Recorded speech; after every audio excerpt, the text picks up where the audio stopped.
Oi pessoal, tudo bom? Eu espero que sim. Antes de a gente começar o relato, eu gostaria muito de pedir para vocês que, se caso vocês não forem inscritos no meu canal, que vocês se inscrevam, ativem o sininho de notificações, compartilhem, comentem, enfim, deixem seu like, tá bom? Que isso ajuda muito no canal. E bora pro relato. A família amaldiçoada.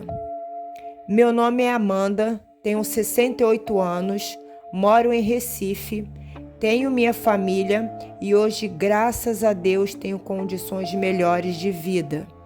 O fato que vou contar aconteceu comigo no estado de São Paulo há anos e anos atrás. Eu tinha apenas 14 anos na época.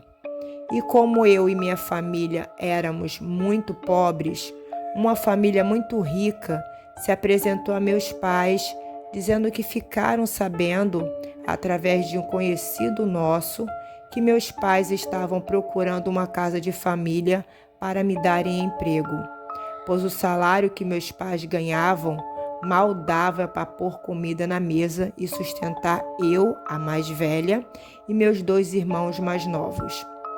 Meus pais ficaram bem interessados na proposta que provavelmente eles iriam fazer. Mal sabiam eles o que eu iria passar com aquela família. Eu iria ter que tomar conta de um bebê de 8 meses, um lindo menino de cabelos pretos e olhos cor de mel. Ali mesmo eu já me encantei pelo bebê. Estava torcendo para os meus pais aceitarem. E foi o que ocorreu. Fiquei muito feliz. E como o trato era de eu trabalhar de segunda a sexta, eu teria que ir com eles e ficar na casa deles e voltar toda sexta-feira à noite. Eles mesmos se responsabilizaram em me buscar em casa e me trazerem de volta. Já fui logo arrumando minhas coisas. Eles deram o endereço deles a meus pais. Meus pais foram junto também com a gente lá no local aonde eu ficaria, que era a casa deles, aonde eu ia trabalhar. E depois eles teriam que voltar sozinhos, pois eles não os levariam de volta para nossa casa. E logo de cara já achei estranho meus pais não poderem entrar naquela casa imensa. Do portão mesmo já foram dispensados. Entrei na casa já com o bebê no colo, pois minha mochila era leve, pois eu não levei quase nada, pois já que éramos muito pobres, eu não tinha quase nada mesmo.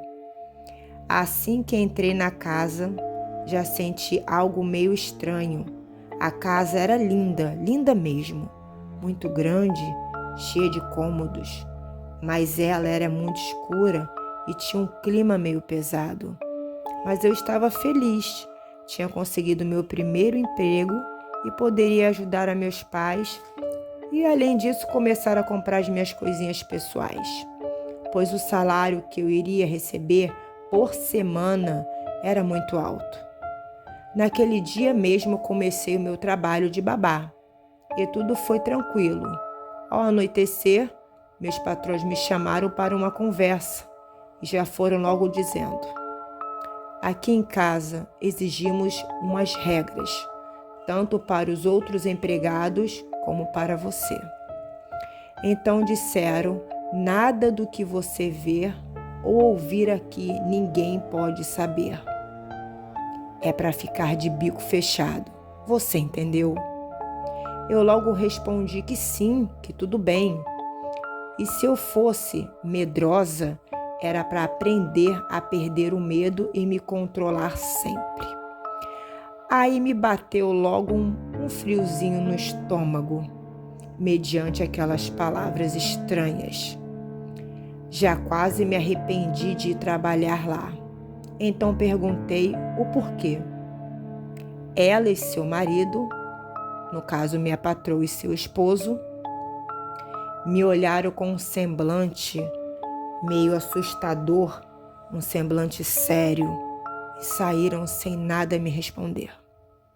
Naquela mesma noite, já comecei a ouvir barulhos e sussurros pela casa. a impressão que eu tinha era que até as paredes se moviam. E assim eram todas as noites. Depois de quase um mês, perguntei a uma das cozinheiras se ela sabia de algo, porque eu comecei a contar tudo o que eu ouvia, falei sobre o porquê a casa era tão escura, todas essas coisas. Nem a luz do sol entrava naquela casa, por mais calor ou sol que tivesse forte, não entrava na casa. Então comecei a contar tudo e por que a casa era tão obscura. Então ela me mandou sentar e me preparar para o que eu iria ouvir. Ela então disse: vou aproveitar que os patrões saíram e vou te contar. Essa família é amaldiçoada, incluindo o bebê. Então ela disse também da bisavó da nossa patroa, onde tudo começou, que antes de ela morrer, ela contou tudo para uma de suas filhas, o que ela havia feito para que todos tivessem dinheiro. Todos da família dela, no caso, a qual passaria de geração em geração. Ela simplesmente amaldiçoou toda a família até a 7ª geração, os condenando a toda sexta-feira à noite, exatas 11 horas, eles teriam uma enorme vontade de comer carne de algum animal morto. Até os bebês que iam nascendo, ao começar a comer alimentos, teria essa vontade de comer carne de animal morto. Mas como eles ainda não teriam dentes suficientes, para eles tudo teria que ser batido, a carne com sangue, horrível, tudo no liquidificador. Mas eles poderiam comer tranquilamente. E quem entrasse para a família, a maldição também os afetaria, como era o caso do meu patrão, que ao se casar com a minha patroa, foi amaldiçoado e começou a praticar o mesmo até... Enfim, ela escondeu tudo isso dele até eles se casarem. E assim eram com todos da família. E que a casa era escura e barulhenta demais.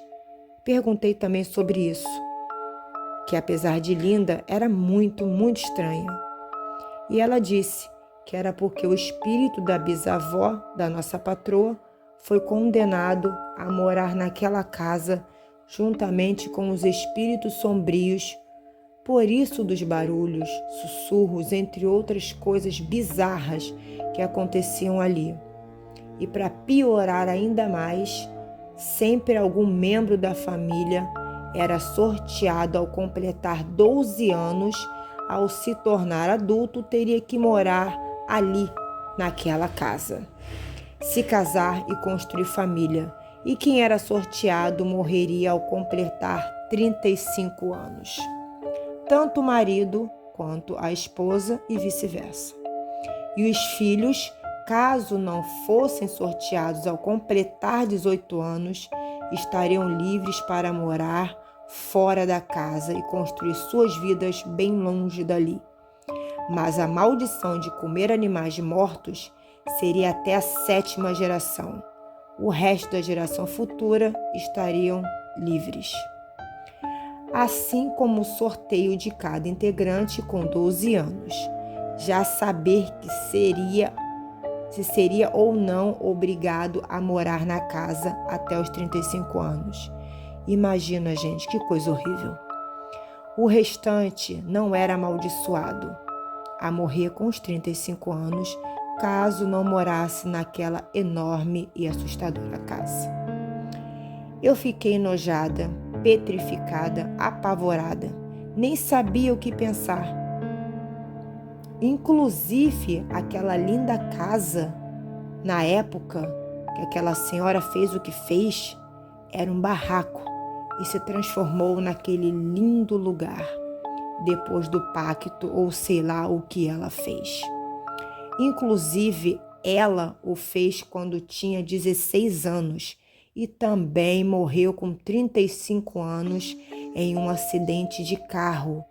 a qual ela foi a única que faleceu e ainda carbonizada, pois não conseguiu sair do carro. Aí fiquei desesperada. Naquela mesma manhã, arrumei minhas coisas e fui embora. Eles vieram atrás de mim. Horas, dias depois, sempre vinham, sempre. E meus pais inventaram uma história, sempre inventavam histórias, pois contei tudo a eles. Mesmo assim, eles continuaram insistindo em me levar de volta, mas eu fingi até desmaio, demonstrando estar muito doente, cansada, enfim. Eles insistiram por mais um mês até que meus pais e eu, meus irmãos, fomos embora de São Paulo e viemos morar em Recife. Não me lembro muito bem como meus pais conseguiram fazer com que nós conseguimos nos mudarmos, pois, como eu disse, éramos bem pobres. Deixamos tudo para trás e fomos morar perto da irmã do meu pai, minha tia, a qual nos abrigou por uns dias até termos nossa outra humilde casinha. Mas graças a Deus tudo foi melhorando e depois de um tempo nossa vida melhorou e muito. Um detalhe que não contei acima. Meus pais só decidiram se mudar no dia seguinte depois de um mês, quando eu, não aguentando mais a insistência daquele casal, contei aos meus pais um certo detalhe que eu ainda não havia dito. Que toda babá, para cuidar daquela criança ou de outra que morasse naquela casa, 2 teriam que ser sacrificadas ao completarem 2 meses de trabalho. Ou seja, seria eu uma delas, pois a primeira babá já havia sido sacrificada e eu seria a próxima, com certeza, pois esse ritual era obrigatório antes do primeiro filho do casal que morasse ali completasse 1 ano de idade. As demais babás estavam livres da maldição daquela família. Bom, pessoal, esse foi o relato de hoje. Eu espero que vocês tenham gostado. Fiquem com Deus e um beijo para vocês.